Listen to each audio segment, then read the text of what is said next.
Severe watches have been issued down there now south of the border, running from approximately Seattle on down through Portland like we said we would. And we got the first storms firing up right now, so let's get right to the details. Meteorologist Mark has got his new blog spot. We've been waiting all afternoon for the severe watch to go up before Mark would hit go on his blog post. So we'll have a look at that right off the top here and see what Mark Ingles is saying. Of course, you can always find him here on the channel every Thursday night when he's here for the Meteorological Report podcast that we put on Thursday nights, 6:30 p.m. Okay, let's get to the details. There it is. This is bad news. My God. Falling out right now. Anything could happen. Get on! Wow. I'll watch the video later.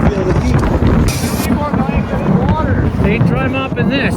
By the way, make sure you hit like, share, and subscribe. Tell a friend, Joey Only Caribou Weather Dude YouTube channel. Yeah. Currently looking like right now, first good-looking cell has just popped up here. That area, I would say, is just southwest of Gaston, just up to the northwest of McMinnville. Areas, some towns I've never been to before. You can see quite a bit is now showing up on radar. We'll check back in here before we finish this quick episode. Quite a bit showing up on radar right now that is likely to turn into thunderstorms. So in the next hour, 2 or 3, we're going to start seeing some of that air moving in towards the Oregon City, Portland area, Vancouver, Washington area. So hold on tight, friends. Here's what they're saying right now on the severe thunderstorm watch in their area. Actually, no, I want to go to this instead. And hey, good thing I caught this just before. Thanks, Brandon Hauk, for sending it to me. Of course, weather nerd Brandon Hauk. You can find him on the Facebook. He's one of the awesomest guys in the world. He's part of our weather show. Brandon sent me this quickly just as I'm busy editing and wasn't watching the updates. So we do have now snowfall warnings across Saskatchewan into Manitoba, but not in Alberta yet. Everyone's scratching their heads about that one yet. I don't know. I can't figure this out. But we do have the severe storm watch now. Severe thunderstorm watch now for Boundary, West Kootenay, Okanagan Valley, South and Central Osoyoos, and Kelowna. That's our first severe watch this year in BC. Everybody, overnight hours, midnight to early Thursday morning. That's a particularly weird one. A late night severe watch. Other hazards could be favorable for rotation in the atmosphere, leading to possible funnel clouds and a very slight risk of localized weak tornado over the Boundary and West Kootenay regions. Yes! Yes! Yes! I got it right! Okay, back to what I was saying. Okay, so sorry, that's a little meteorologist celebration. We have busts sometimes, but sometimes we're really, really right about things. Okay, we'll be watching for the conditions overnight, and tornado watches or warnings may be issued. Okay, people, there we go. Let's get back to the rest of the show. Luckily, I caught that just before I finished editing this video and sent it off. Click on the mesoscale convective discussion. Mesoscale just means like large scale storms. Like, when there's a bunch of storm cells together, you might talk about it in the terms of mesoscale. Okay, instead of macro scale. Severe potential. Watch likely. Well, the watch has now been issued. It said at the time, no 80% chance of issuance.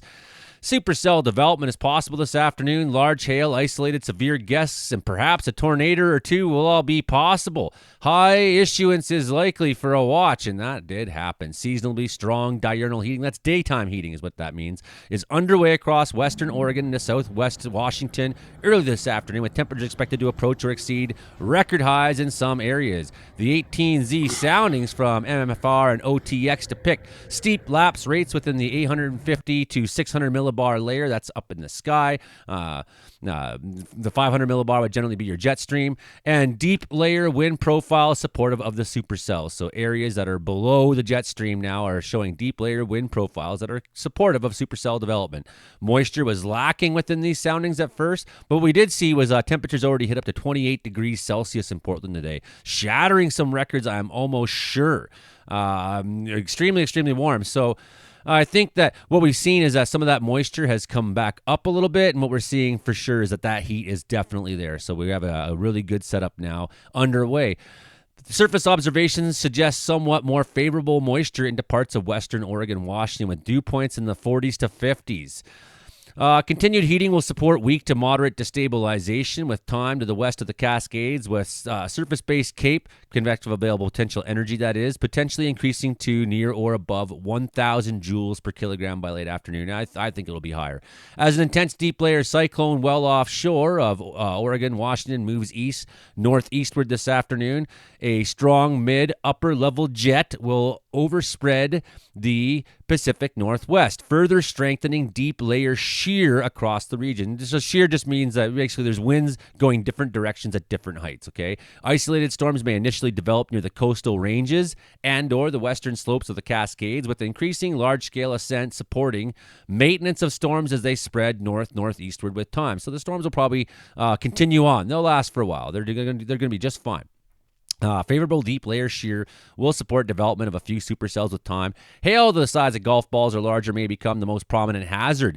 We're talking big-time hail, man. Big-time hail. Look out. That's probably what's going to be the biggest story of this today will probably be the big-time hail. Let's have a look. So we got this cell by Gaston starting off right now. Looking good. Digging in fast. That seems to me like it's going to grow and become something of a first storm here. We're going to see some of these other ones start to pop up in the next little while. We're going to see them start to grow taller, and that is more or less where we're watching it come through, and it's going to be moving to the northeast. Okay, let's go to Ingles WX for my good friend Mark Ingles, and he says he loves when I do this, feature his articles on here, and why wouldn't I? I got this connection of all these great weather people. Why do I need to be the one making my own shit up when I got Mark to point to, and I could say, hey, this is another great meteorologist that, and look at this, if you speak Spanish, so I think that is, you can even read his articles in Spanish. I mean, that is some talent. Mark Ingles is a talented guy. Okay, so here's our area of watch right now. Seattle on down through past Salem. Some of these areas just to the north of Eugene, Oregon. The northwest the National Weather Service Prediction Center Northwest has issued a severe thunderstorm watch for a large portion of western Washington and western Oregon Wednesday afternoon.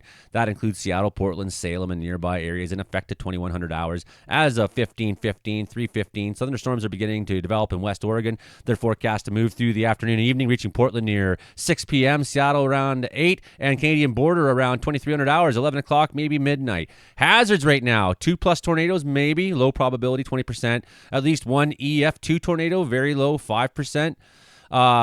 10 severe wind events, moderate risk for that, 40% chance. At least 175 mile an hour, 20 kilometer gust of wind, 20% chance, maybe low. 10 plus severe hail events, moderate chance. That's a good chance. That's probably going to happen. At least 1-2 inch hail event, good chance of it, moderate chance. And 6+ severe events of any kind, that's probably a go. That's 90% chance. So, I know we made a lot of headlines this week when we're all like, hey, tornado likely, and that still could happen today. It doesn't seem to me like we're going to be getting that into BC now. Seems like BC's out of that area, but the thunderstorms are going to be moving up into the province. So far, right now, we haven't had much for lightning in BC. It's mostly been offshore where the low is sitting there at 977 millibar low.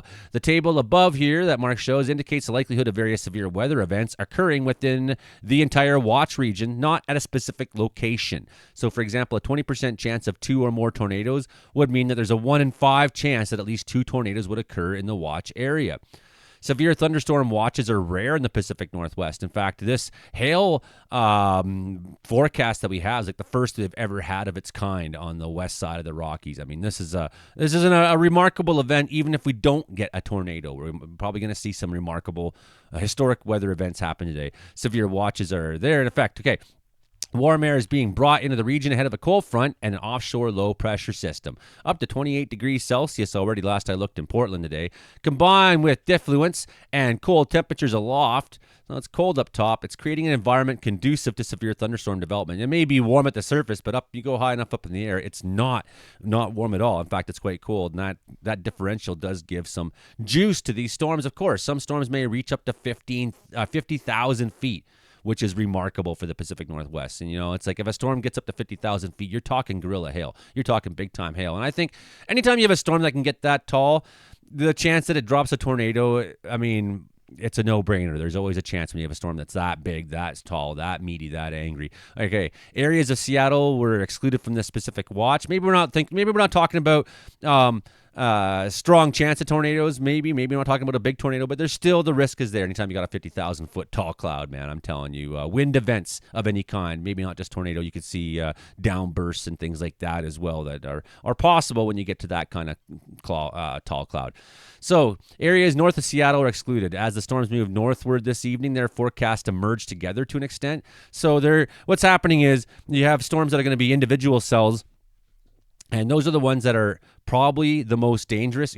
Probably the most dangerous, the individual clusters, because they have the ability to get rotating. They have the ability to grow. Nothing's stealing their energy. But later in the night, when they kind of form up into a line, then you might have the gust front in front. It's large. Maybe sometimes it's sort of akin to a derecho kind of wind event. You may have thunderstorms that work in unison like that, whereas when they're on the individual level, that's probably when they're the most dangerous in some ways. I mean, I don't know. Sometimes those long lines of thunderstorms can be pretty drastic themselves when you get those strong gust front winds in front of them, right? Nonetheless, as the storms move northward this evening, they're going to merge together. So the peak hazard from large hail to strong winds will subside. Eugene was excluded from the watch as well. Severe winds of 93 kilometers an hour remain possible in the storms as the storms continue into the overnight hours. But the loss of daytime heating will reduce the risk. They'll start to calm down a little bit as we get deeper in the night. Severe thunderstorm watch means the conditions are present to produce severe thunderstorms, and people both in and near the watch area should have heightened awareness of the weather. Severe thunderstorm or tornado warning means those conditions have been observed or are likely occurring, and people in the warned area should seek shelter from the elements immediately. Severe thunderstorm watches typically last for several hours, whereas warnings are more along the 15 to 60 minute time frame. People in the area should make sure they have a way to receive critical weather alerts. Okay, thank you very much, meteorologist Mark Engels. National Weather Service has this severe watch now in effect, and that's those same areas we've been talking about the whole time. So, immediate broadcast requested, it says, from the Storm Prediction Center in Norman, Oklahoma. The National Weather Service Storm Prediction Center has issued severe thunderstorm watch for Northwest Oregon, Western Washington, effective until this evening, 10 p.m. until 9 p.m. Pacific Standard Time. Primary threats include scattered large hail and isolated very large events. Could see 2 inches in hail, 2-inch diameter hail likely. Scattered damaging wind gusts up to 70 miles per hour is possible, and a tornado or two is still not off the risk assessment chart. Summary: thunderstorms are expected to develop this afternoon over parts of northwest Oregon and track northeastward across the watch area through the early evening. Large hail and damaging wind gusts are possible. Severe storm watch areas approximately along the 45 statute miles east and west of a line, 45 miles south of Salem, or 5 miles north and northwest of Seattle, Washington. For complete depiction, see the outlined area there. Okay, severe storm watch means conditions are favorable for severe thunderstorms, and like I just said there for Mark's, there you go. You got the whole deal now. You pretty much know what's going on. So let's just have a quick look at the radar again. That's the initial radar. We can see where some of those storms are quickly starting to fire off here. My face is in the way. Boom. There you go. See where that is. And if we go and look at radar scope, we're going to see almost the exact same thing. In fact, I'll just take my face right off here. We'll go have one last look at radar scope. And we're seeing a little bit of development further still yet, right? So there's that one cell we were looking at.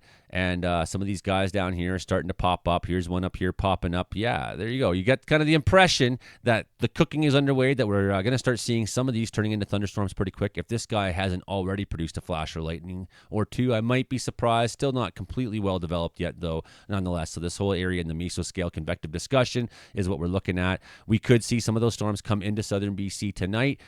Could see some fire up still ahead of the lines as well this afternoon. That's not out of the question. Now, let's just have a look at our really, really beautiful mid-latitude cyclone that is responsible for this mess right now. Let's have a look at it. It's going to take a second to load up here like it does. Okay, there it goes. So let's watch. Daytime comes. Storm was deepening, and look at the shape it takes on as it's really, really sucking that dry, cold air in behind it. You got that, of course, that frontal area, this frontal boundary. That's the cold front coming in behind here, and that's what's going to become soon our storm soup for everybody down there. Let's get a little bit of a zoom in here and just try to see more appropriately. We had some lightning in these areas close to Vancouver Island, like, a couple hundred kilometers offshore directly from Vancouver Island. Those are areas that we're seeing lightning a fair bit a little while ago. I don't have my phone here right now. Wait. Places I'm seeing lightning already, northeast of Seattle right now for sure.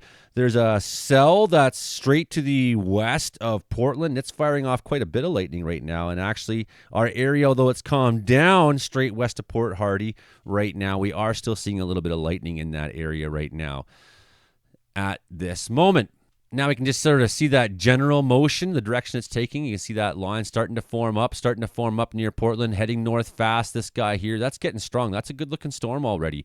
I'm surprised by its location. I thought we'd be seeing stuff a little bit more inland. So, hey, you never know. Things could get interesting yet today still. We'll keep you up to date as much as we can. Here's some of that precip that's moving through.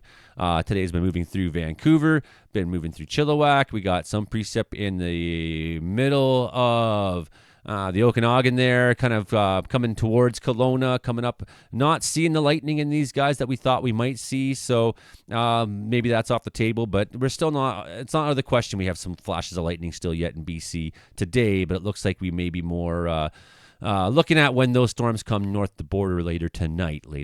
So stuff to watch for. Even then, a nice late night show in Vancouver, that'd be awesome for Vancouver, BC, not Vancouver, Washington. That's really confusing. I know, it's really confusing. Okay, well, I got to get this back out fast because you know what? The details are more important than anything right now. So let's just say bye for now. Hit like, share, subscribe. We'll see you next time. Bye now.